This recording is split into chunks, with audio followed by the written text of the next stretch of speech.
স্কন্ধ পুরাণ অনুসারে যজ্ঞদত্ত নামে এক ব্রাহ্মণ ছিলেন। ইনি মহাপণ্ডিত ও নিষ্ঠাবান ছিলেন। তার বাস কাগিনমল্ল নগরে। সকলের সঙ্গে রাজা তাকে খুব শ্রদ্ধা করত। খুশি হয়ে রাজা তাকে তার সভাপণ্ডিত করে দিলেন। যজ্ঞদত্তের এক পুত্র হলো, তার নাম হলো গুণনিধি। সে দেখতে সুন্দর।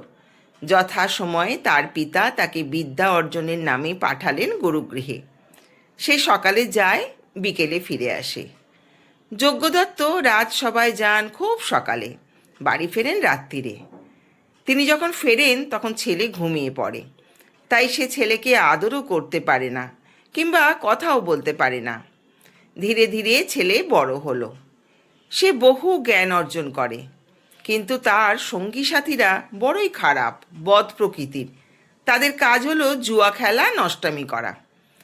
একদিন গুণনিধি তাদের সঙ্গে বসলো জুয়া খেলতে। সর্বনাশা সেই খেলাতেই মজে যেতে লাগলো সে।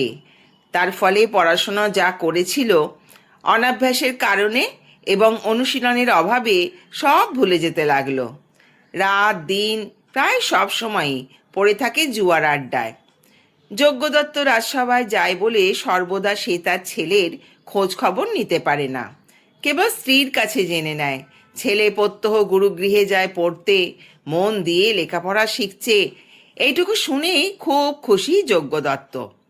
ছেলে যে এদিকে জুয়াবাজ হয়েছে সে খবর তার মাও জানে না, আর বাবা জানবে কেমন করে? গুণনিধি ধীরে ধীরে একজন বড় জুয়ারি হয়ে উঠল। জুয়া খেলতে হলে বাজি রাখতে হয়, তার জন্য টাকা পয়সা লাগে। তাই সে লুকিয়ে লুকিয়ে বাড়ির জিনিস নিয়ে যায়।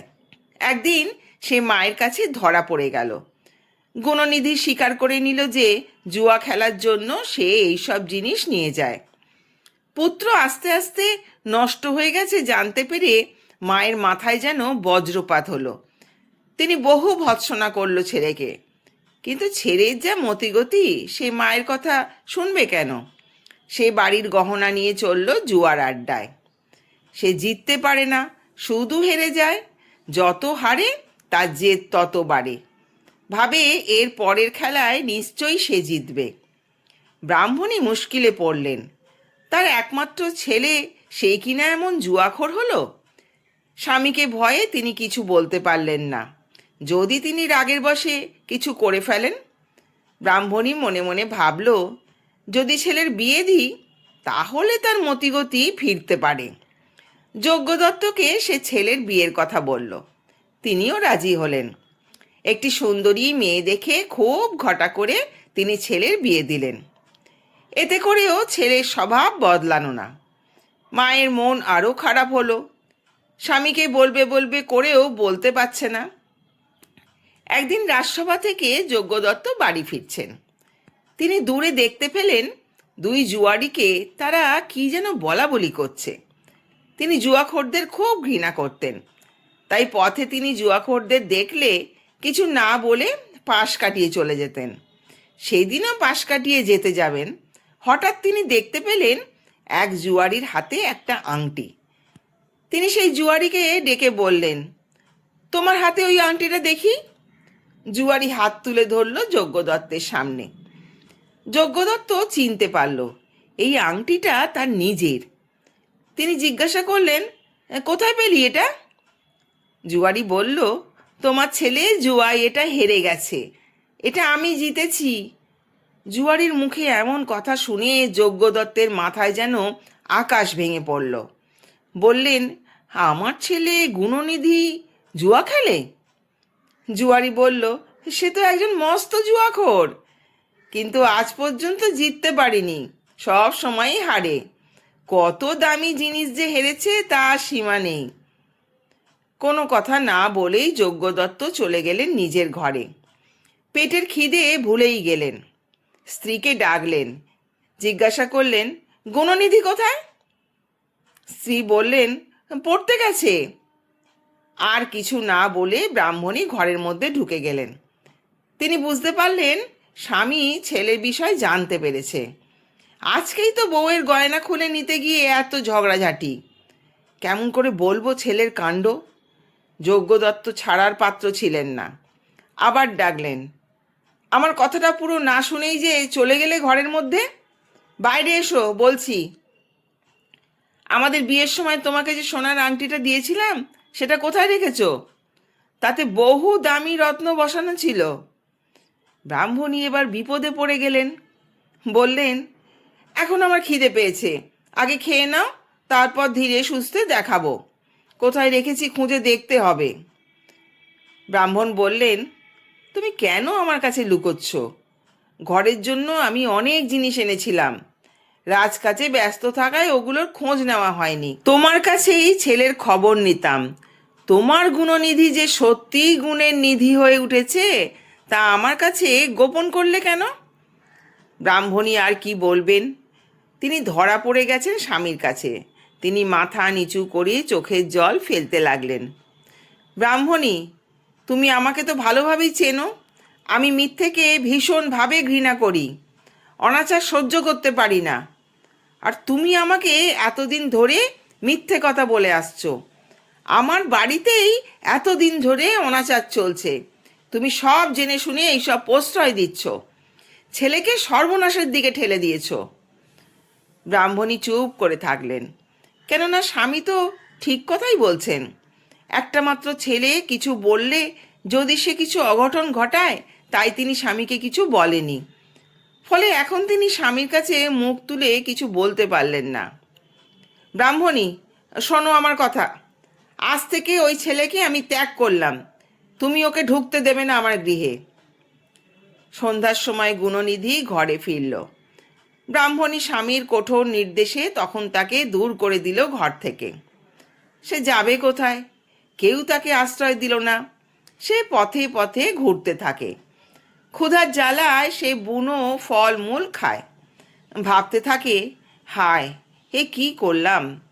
মহাপণ্ডিতের ছেলে হয়ে শেষ পর্যন্ত জুয়ারি হলাম। বাড়ির দামি জিনিস সব জুয়ায় হারালাম। কিন্তু এখন আমি কোথায় যাই, কি করি?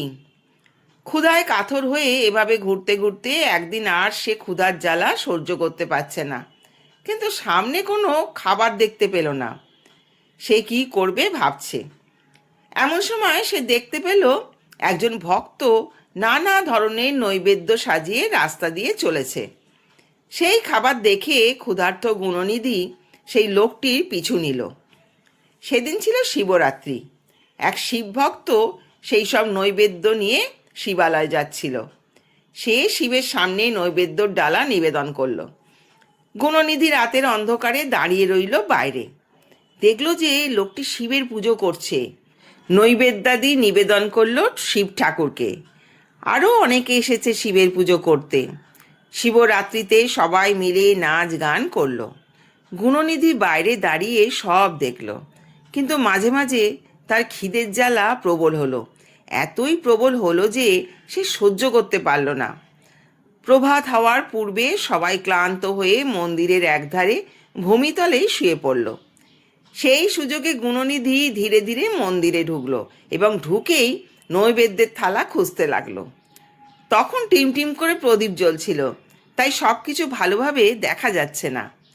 তখন সে প্রদীপের শিখা এগিয়ে দিতে উজ্জ্বল আলোতে ভরে গেল শিবালয়। সে নৈবেদ্যের থালা দেখতে পেল। এরপর থালাটা তুলে নিতে যাবে, তখনই এক ভক্তের গায়ে তার পা লাগলো।